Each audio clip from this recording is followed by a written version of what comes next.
Abstract.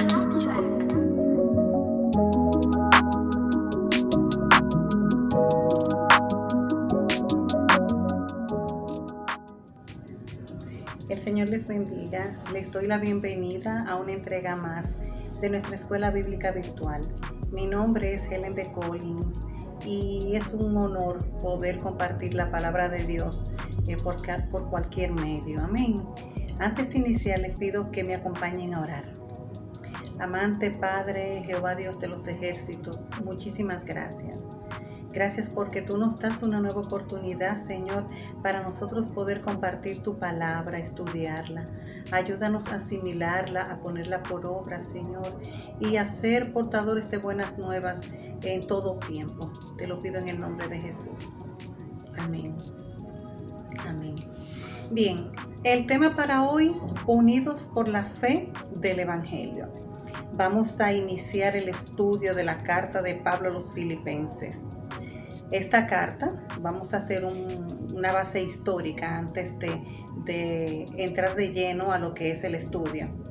Esta carta, al igual que Efesios, Pablo la escribe en su primer encarcelamiento en Roma. Eso es entre el año 61 y el año 63 después de Cristo.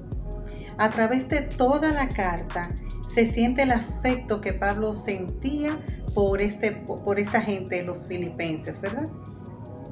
En la carta se habla de gozo, se menciona mucho la palabra gozo, regocijaos, regocijado en todos los capítulos.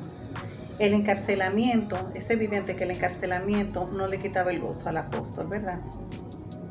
¿Por qué se escribe la carta? La carta se escribe porque Epafrodito, el mensajero de la iglesia de Filipos, y a quien se le confió un regalo para el apóstol, cayó enfermo. Eso fue al llegar a Roma. Al recobrar su salud, volvió a Filipos y Pablo aprovechó la oportunidad de esta circunstancia para enviar una carta de expresión de gracias y exhortación a la iglesia, de cuya condición el mismo Epafrodito le había notificado a Pablo. Vamos inmediatamente a la palabra y yo voy a estar leyendo en el primer capítulo de Filipenses, en los versos del 12 al 14. Voy a estar leyendo en Nueva Versión Internacional. Amén. La carta ya la palabra está bendecida. Como siempre digo, porque salió de la misma boca del Señor. Pero, Señor, te pedimos que esta hora tú nos des revelación de la misma. Amén. Filipenses 1 del 12 al 14 en Nueva Versión Internacional dice así: Hermanos, quiero que sepáis que, en realidad, lo que me ha pasado ha contribuido al avance del Evangelio. Es más, se ha hecho evidente a toda la guardia del palacio y a todos los demás que estoy encarcelado por causa de Cristo. Gracias a mis cadenas, ahora más que nunca, la mayoría de los hermanos confiados en el Señor se han atrevido a anunciar sin temor la palabra de Dios. Vamos a ver ahora nuestra primera parte, que la hemos titulado Los beneficios de la cárcel. Pareciera que no hay ningún beneficio en estar preso, ¿verdad? Pero vamos a ver que Pablo y los hermanos de la época supieron sacarle provecho a esto. Dice, después del saludo, Pablo dice algo de gran importancia y utiliza las palabras para dar a entender que así será. Cuando él dice, quiero que sepan, es para llamar la atención del lector hacia lo ocurrido, y es que el encarcelamiento fue una oportunidad para proclamar el evangelio a los guardias, y estos a su vez llevaban las buenas nuevas a sus hogares.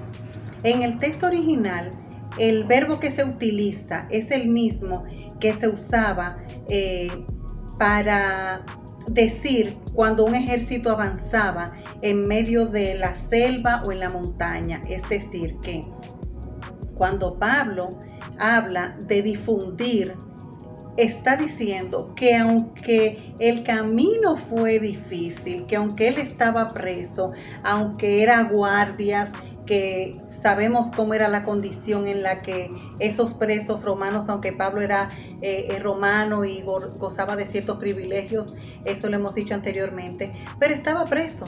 Y como quiera que sea, los guardias no era un trato amable por así decirlo, que tenían con los prisioneros.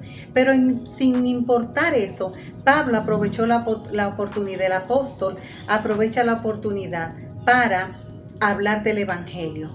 Con esto entendemos, ¿verdad?, que el avance fue difícil, bajo circunstancias difíciles, pero que se logró el cometido. No se quedaron donde estaban, es decir, ellos avanzaron. El saber de un Pablo que predica en la cárcel motivó a gran parte de los hermanos a cobrar ánimo e imitar al apóstol. Debemos resaltar que para la época era difícil la predicación. No tenían ellos los privilegios que tenemos en muchos países, en muchos lugares ahora, que libremente podemos predicar la palabra. Yo le estoy diciendo ahora mismo por un medio donde no solamente en mi país se puede ver, sino que se puede ver en todo el mundo. Y diferentes personas lo pueden ver y puedo hacerlo porque tengo la libertad de hacerlo, ¿verdad? Porque no estoy restringida políticamente como estaban los cristianos de la primera, ¿verdad? Los primeros cristianos, vamos a decir, donde recordemos que el único señor que se podía mencionar era el César. Sin embargo, ellos estaban hablando del Señor de señores y del Rey de reyes. Entonces, por ende, era un poco complicado, pero al ellos ver que ni siquiera el hecho de que el apóstol estuviera preso impedía que él proclamara las buenas nuevas de salvación, eso le dio cierto ánimo, y entonces muchos de ellos comenzaron también a predicar, ¿verdad? Se sintieron como animados, vamos a decir. Aquí se evidencia que a los que creen en Dios todas las cosas les ayudan a bien. ¿Por qué? Porque la cárcel de Pedro, ¿qué dejó como resultado? Dos cosas. Primero, que los guardias pudieran escuchar el evangelio y que ellos mismos de boca a boca lo llevaran más allá. Y además provocó que los hermanos que estaban un poco tímidos, un poco, no vamos a decir acobardados, sino temerosos, es la palabra, un poco temerosos, pues que se animaran a llevar el evangelio, viendo cómo Pablo así valientemente lo hacía, aún estando preso. Entonces, esas dos cosas ayudaron para que en el encarcelamiento de Pablo, que los guardias oyeran de las buenas nuevas y que los hermanos cobraran ánimo y valentía y pudieran llevar el evangelio también. Si nosotros continuamos leyendo los versos del 15 al 20, voy a continuar leyendo en nueva versión internacional, que es la versión que estoy utilizando, nueva versión internacional. Vamos a ver que la falta de unidad en la proclamación, había desacuerdo entre ellos. El verso 15 dice: es cierto que algunos predicaban a Cristo por envidia y rivalidad, pero otros lo hacen con buenas intenciones. Estos últimos lo hacen por amor, pues saben que he sido puesto para la defensa del evangelio. Aquellos predican a Cristo por ambición personal y no por motivos puros, creyendo que así van a aumentar las angustias que sufro en mi prisión. ¿Qué importa? Al fin y al cabo, y sea como sea, con motivos falsos o con sinceros, se predica a Cristo. Por eso me alegro, es más, seguiré alegrándome. Algunas versiones dicen, me gozo, me regocijo. El 19 dice, porque sé que gracias a las oraciones de ustedes y a la ayuda que me da el Espíritu de Jesucristo, todo esto resultará en mi liberación. Mi ardiente anhelo y esperanza es que en nada seré avergonzado, sino que con toda libertad, ya sea que yo viva o muera, ahora como siempre, Cristo será exaltado en mi cuerpo. Fíjense, lamentablemente, no todos los hermanos que hablaban de Cristo eran guiados por una buena motivación. Pablo distingue a aquellos que predicaban por envidia y rivalidad de aquellos que lo hacían de buena voluntad o con buenas intenciones. La palabra griega traducida envidia es la misma que se utiliza en los evangelios para señalar la actitud que, según podía discernir Pilato, movía a los que acusaban a Jesús delante de él. Es decir, que lo mismo que motivaba a aquel pueblo a acusar a Jesús delante de Pilato era lo que estaba motivando a estos hermanos a llevar las buenas nuevas de salvación. Pablo menciona ambos grupos: los que predicaban para dar por gracia lo que por gracia habían recibido, y a los que predicaban porque se creían mejores predicadores que Pablo. Fuera por una u otra razón, lo que llenaba de gozo el corazón de Pablo era que se estaba dando a conocer el Evangelio de Cristo. Pablo no le importa por qué motivo fuera, o sea, él no escatimaba en eso. Él, lo que le importaba era el hecho de que fuera para que las personas que estaban llevando el Evangelio quisieran ellos mismos brillar, o porque se dolían de esas almas. De todas formas, el Evangelio se estaba predicando. En el verso 20 vemos que ya a Pablo no le importa si está preso o no. Más que eso, su interés giraba en torno al hecho de que Cristo fuera glorificado en él.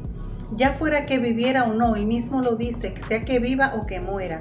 Es decir, que aunque la esperanza del apóstol se nutría de la confianza de que saldría pronto de prisión, aun cuando no fuera así y tuviera que sufrir la muerte, igualmente esperaba exaltar a Cristo en todo.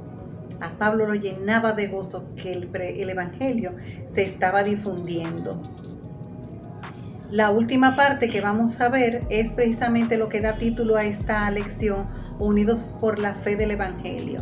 Por eso vamos a continuar en el primer capítulo de Filipenses y vamos a ver los versos del 27 al 30 y continúo leyendo en Nueva Versión Internacional. Dice así, el 27: pase lo que pase, compórtense de una manera digna del Evangelio de Cristo. De ese modo, ya sea que vaya a verlos o que, estando ausente, solo tenga noticia de ustedes,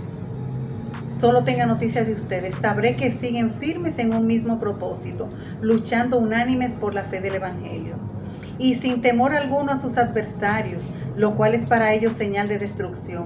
Para ustedes, en cambio, es señal de salvación, y esto proviene de Dios, porque a ustedes se les ha concedido no solo creer en Cristo, sino también sufrir por Él, pues sostienen la misma lucha que antes me vieron sostener y que ahora saben que sigo sosteniendo.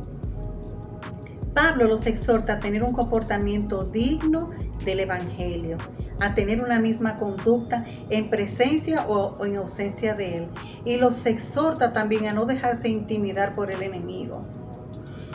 Hermanos, nosotros tenemos que estar unidos y ser coherentes con lo que predicamos. No puede ser una cosa delante de las autoridades de la iglesia y otra cosa detrás. Nuestro comportamiento, sin importar dónde estemos, tiene que ser digno de una persona seguidora de Cristo. Tenemos que mostrar a Cristo en todas partes, no solamente en la iglesia. Amén. Y ya que hablo de unidad, debo recordar que Cristo viene a buscar una iglesia. Él no viene a buscar varios grupos. Por eso nosotros tenemos que orar y pedirle al Señor que lo que motive nuestra acción en la obra de Cristo sea glorificar su nombre, sin buscar la gloria propia, ni ser vistos nosotros ni exaltados. Es necesario morir nosotros para que Cristo crezca en nuestro ser. Cuando todos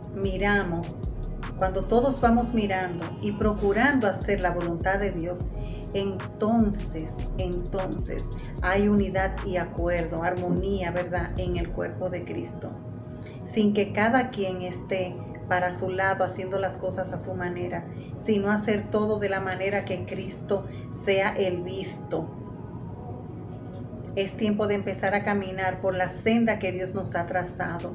Lo ideal es que todos y cada uno de los miembros de la iglesia estemos combatiendo unánimes por la fe del Evangelio, juntos tenemos más fuerza, hermanos. Para finalizar, Pablo hace ver a los filipenses que sufrir a causa de Cristo es un privilegio. Ellos habían oído de los sufrimientos de Pablo, pero ahora ellos iban a sufrirlo en carne propia. Y recordemos lo que les decía al principio, ellos estaban en un ambiente muy hostil. Recordemos que nuestras dificultades pueden contribuir al progreso del Evangelio. Como les decía ahorita, a los que creen en Dios todas las cosas les ayudan a bien.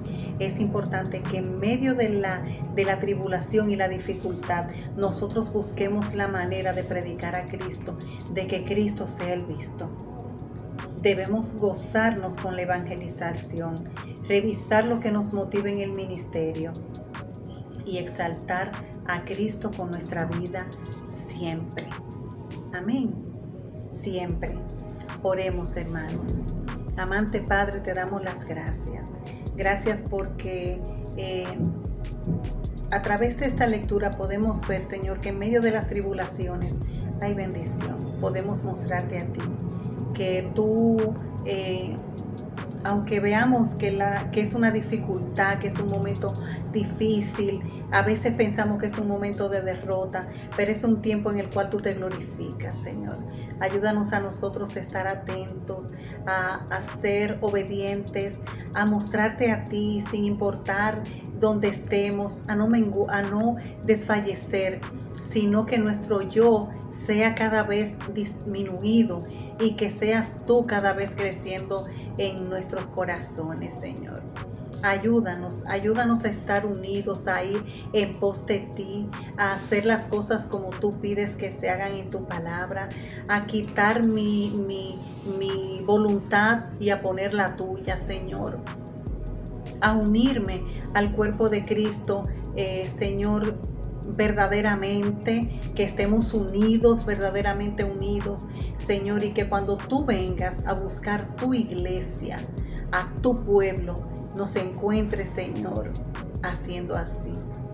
Gracias, Señor. Te presento cada una de las personas que esta hora está mirando este estudio, para que tú los bendigas, para que tú bendigas sus casas, Señor, para que tú los prosperes, así como prospera su alma. Te lo pido, Señor, en el nombre de Jesús. Amén. Amén. Muchísimas gracias por quedarse hasta el final. Si usted no tiene una iglesia donde congregarse, le motivo a que nos visite, a que nos acompañe. Somos la Congregación Cristiana Puerta Abierta y para nosotros será de mucho gozo, como decía el apóstol Pablo, recibirlo como miembro de nuestra iglesia. Será hasta una próxima entrega. Dios les bendiga.